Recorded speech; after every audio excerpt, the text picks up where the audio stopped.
वास्तव में सावन का महीना भगवान भोलेनाथ की आराधना का पर्व है, जब धर्म प्रेमी लोग महादेवी का विधि विधान के साथ पूजन अर्चन करते हैं और उनसे आशीर्वाद प्राप्त करते हैं। इस दिन शिव मंदिरों में बड़ी संख्या में भक्तों की भीड़ उमड़ती है, जो शिव के दर्शन पूजन कर खुद को सौभाग्यशाली मानती है। आइए दोस्तों, सावन पर चूकना मत भूलना मत मारो इस महीने यह काम तो सबको ही करना है। दोस्तों, प्राचीन ज्ञान चैनल में आपका हार्दिक स्वागत है। भोले बाबा आपके इस वीडियो को जो भी सच्चे दिल से लाए गए और आपके इस चैनल को सब्सक्राइब करे रहे, उसके जीवन में कभी भी दुख दर्द मत आने देना। उसकी पीड़ा बड़ा दुख दर्द गरीबी निर्धनता को दूर कर देना। दोस्तों, सावन सोमवार पर गलती से भी ऐसे व्रत कभी मत रखना। और दोस्तों, सावन सोमवार पर यह 4 गलती भूलकर भी मत करना, नहीं तो पूरी जिंदगी बर्बाद रहोगे। भगवान भोलेनाथ हमेशा हमेशा के लिए रोड सकते हैं। इन बातों को नजरअंदाज बिल्कुल भी न करें। दोस्तों, सावन सोमवार किसी भी शुभ मुहूर्त में पड़े, लेकिन आप यह गलती कभी मत करना। सावन सोमवार के दिन खास तौर से व्रत रखते समय में इस बात का ध्यान आपको होना चाहिए। सावन सोमवार के दिन यह 4 गलती मत करना, आपको भारी पड़ सकता है। इस दिन भगवान भोलेनाथ और माता पार्वती जी की पूजा शुभ काल के दौरान ही करना चाहिए। दोस्तों, ऐसे में हम यह जानते हैं कि सावन सोमवार पर क्या गलतियां नहीं करना चाहिए, जिससे भगवान भोलेनाथ क्रोधित न हो। तो चलिए जानते हैं।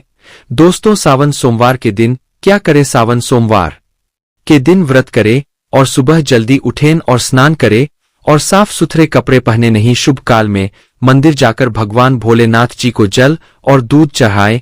इस दिन भगवान भोलेनाथ जी का ध्यान करें। हरि ओम नमः शिवाय का जाप अवश्य करें।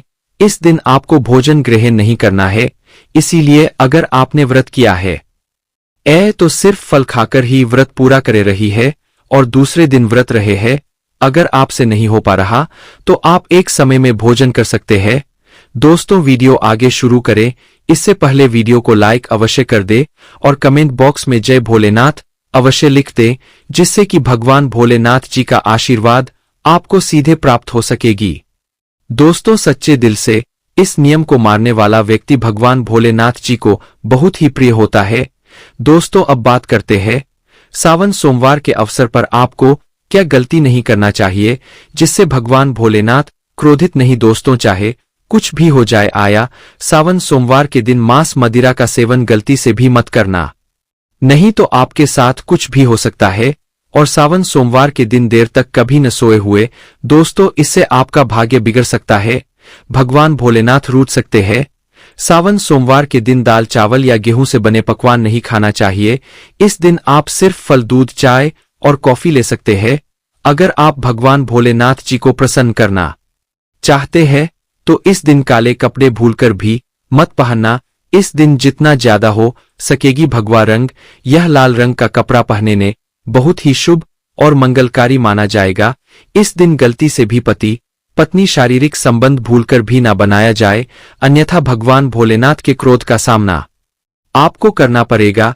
इस दिन जितना ज्यादा हो सके दाम पूर्ण करे। अगर भगवान भोलेनाथ को अगर खुश करना है तो यह बात गांठ बांध ले। दोस्तों, यह बात कभी मत करना सावन सोमवार के पावन अवसर पर शिवलिंग पर भूलकर भी ये चीजें मत चलाना, नहीं तो जिंदगी भर आपको किसी बड़ी परेशानी का आपको सामना करना पड़ सकता है। और दोस्तों, आपका भ्रम टूट भी सकता है, क्योंकि इससे भगवान भोलेनाथ अत्यंत क्रोधित हो सकते हैं। जान लीजिए, नहीं तो आपके व्रत रखने का कोई भी फायदा नहीं है। तो चलिए जानते हैं। दोस्तों, नंबर 1, तुलसी। पौराणिक कथाओं के मुताबिक में इसी को माता लक्ष्मी जी का स्वरूप माना जाता है। माता लक्ष्मी जी भगवान विष्णु जी की अर्धांगिनी है। भगवान विष्णु शालिग्राम की पूजा में ही तुलसी का प्रयोग किया जाता है। ऐसे में शिवलिंग पर तुलसी का प्रयोग वर्जित है या आपको पाप का भागीदार बना सकता है, इसलिए भूलकर भी ऐसा अनर्थ कभी मत करना। दोस्तों, सिंदूर एक प्रकार से श्रृंगार की वस्तु है जो सभी देवियों को चढ़ाया जाता है, परंतु भगवान भोलेनाथ बैरागी है और वह महाकाल है, इसीलिए उन्हें सिंदूर नहीं चढ़ाया जाता है। ऐसा पाप आप कभी मत करना। और सावन सोमवार के पास अवसर पर जितना ज्यादा हो सके आपको भगवा रंग पहनना चाहिए। भगवान भोलेनाथ अति प्रसन्न होते हैं इस दिन काले कपड़े पहनने से बचना चाहिए और भगवान भोलेनाथ के मंदिर में काले वस्त्र पहनकर कभी प्रवेश न करे रहेगा। दोस्तों, हल्दी सभी देवी देवताओं की पूजा में हल्दी का उपयोग किया जा आता है, लेकिन कुछ का मानना है कि काल के देवता भगवान भोलेनाथ जी को अर्पित नहीं करना चाहिए, क्योंकि हल्दी सौभाग्य का प्रतीक है और केतकी के फूल पौराणिक कथाओं के मुताबिक केतकी के फूल भी शिवलिंग पर नहीं चढ़ाना चाहिए, क्योंकि एक बार केतकी के फूल भगवान ब्रह्मा के झूठ में साथ दिया था। बात जानकर भगवान भोलेनाथ ने क्रोध में आकर कर केतकी के फूल को श्राप दे दिया गया, इसीलिए यह गलती भूलकर भी आप न करें मेरे दोस्तों। नंबर झा नारियल पानी नहीं। एक पौराणिक मान्यताओं के अनुसार ऐसा कहा जाता है कि शिवलिंग पर नारियल पानी नहीं चढ़ाना चाहिए, क्योंकि यह शुभ नहीं माना जाता है। आया इसीलिए इस आपका विशेषकर आप ध्यान रखें। नंबर 7 शाम। दोस्तों, तो भगवान भोलेनाथ ने शंखचूड़ नाम के असुर का वध किया था। शंकर को उसी असुर का प्रतीक माना जाता है जो भगवान विष्णु का भक्त था, इसीलिए विष्णु भगवान की पूजा शंख से होती है, शिव की नहीं। प्रिय भक्तों, इस बात का विशेष ध्यान रखें। नंबर 8 भगवान विष्णु के मेल से उत्पन्न हुआ था, इसीलिए इसे भगवान भोलेनाथ को नहीं अर्पित किया जाना चाहिए। आइए दोस्तों, नंबर 9 ना टूटे हुए चावल पर भगवान भोलेनाथ को अक्षत यानी साबुत चावल अर्पित किए जाने के बारे में शास्त्रों में लिखा है। टूटा हुआ चावल अपूर्ण और अशुद्ध होता है, इसीलिए यह भगवान भोलेनाथ को नहीं चढ़ जाता। आप ऐसा अनर्थ न करना, चावल चढ़ाने से पहले ध्यान से देख ले कहीं चावल टूटा हुआ ना हो। खासतौर से सावन सोमवार पर यह चीजें भगवान भोलेनाथ को चढ़ाने से भी व्यक्ति का भाग्य चमक उठता है। भगवान भोलेनाथ अति प्रसन्न तो चलिए जानते हैं। 2 नंबर 11 गंगाजल भगवान विष्णु के चरणों से निकला और भगवान भोलेनाथ की जटा से धरती पर उतरी है, इसीलिए सभी नदियों में गंगा परम पवित्र। गंगा जल से भगवान भोलेनाथ का अभिषेक करने से मानसिक शांति और सुख की प्राप्ति होती है। दोस्तों, तो नंबर दे रहा है पत्तों वाला बेलपत्र। 3 परतों वाला बेलपत्र जो कटा फटा नहीं हो, ऐसा भगवान भोलेनाथ को चढ़ाए। 3 परतों वाला बेलपत्र त्रिदेव ब्रह्मा विष्णु महेश का प्रतीक माना जाता है। सावन सोमवार के अवसर पर बेलपत्र अर्पित करने से शिवलोक की प्राप्ति होती है, ऐसा पुराणों में बताया गया है। दोस्त, तो नंबर 14 है धतूरे के फूल। धतूरे के फल के समान धतूरे का फूल भी भगवान भोलेनाथ को प्रिय है। इसका कारण यह है कि यह सफेद होता है और औषधि कारणों से गुणकारी होता है। मानसिक शांति के लिए धतूरे के पुष्प को शिवलिंग पर अर्पित करें। दोस्तों, नंबर 15 रहा है चांदी के नाग नागिन के जोड़े की ग्रहों के अशुभ प्रभाव के कारण घर में सुख शांति की कमी और आर्थिक परेशानियों को दूर करने के लिए सावन सोमवार के अवसर पर भगवान भोलेनाथ को नाग नागिन के जोड़ी समर्पित करेंगे। इससे का अवसर और न दोष समाप्त होता है। दोस्तों, नंबर 16 है धतूरा। भांग की तरह धतूरा भी एक जड़ी बूटी है। भगवान भोलेनाथ के सिर पर क्रोध और विश्व के प्रभाव को दूर करने के लिए धतूरे का प्रयोग भी किया गया था, इसीलिए भगवान भोलेनाथ को धतूरा भी प्रिय है। सावन सोमवार के अवसर पर शिवलिंग पर धतूरा अर्पित करें, इससे शत्रुओं का भय दूर होता है, साथ ही धन संबंधी मामलों में उन्नति होती है। आइए दोस्तों, नंबर 17 रहा है भगवान भोलेनाथ ने हलाहल विषपान किया गया।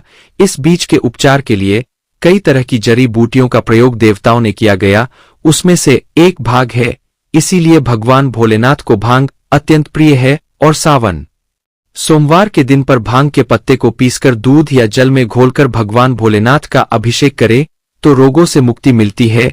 दोस्तों, अब बात करते हैं कि आपको सावन सोमवार के दिन व्रत में क्या खाना। देखिए दोस्तों, शिव पुराण के अनुसार माना जाता है कि सावन सोमवार के दिन व्रतधारी को धतूरा खा लेना चाहिए। भले ही आप थोड़ा सा खाए, लेकिन जरूर खाए, इससे व्रत पूरा हो जाता है।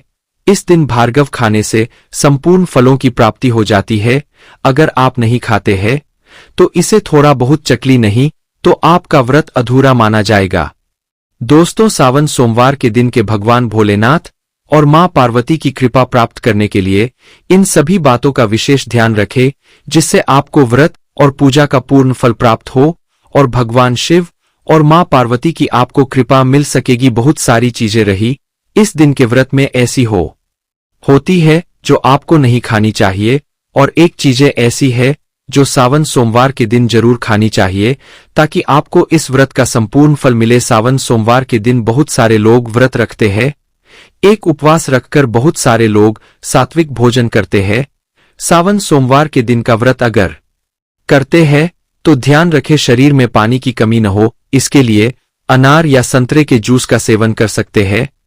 लेकिन दोस्तों, गन्ने का जूस मत दीजिएगा। का सावन सोमवार के दिन फलाहार में सेब, संतरा, पपीता, केला, खीरा खा सकते हैं। इस दिन नमक नहीं खाना चाहिए।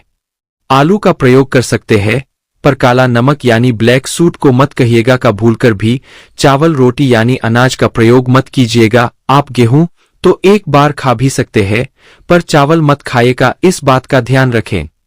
भी खा सकते हैं, कोई दिक्कत नहीं है। मूंगफली यह मखाने को घी में फ्राई करके भी खा सकते हैं। मीठी चीजों का सेवन आप जरूर करें।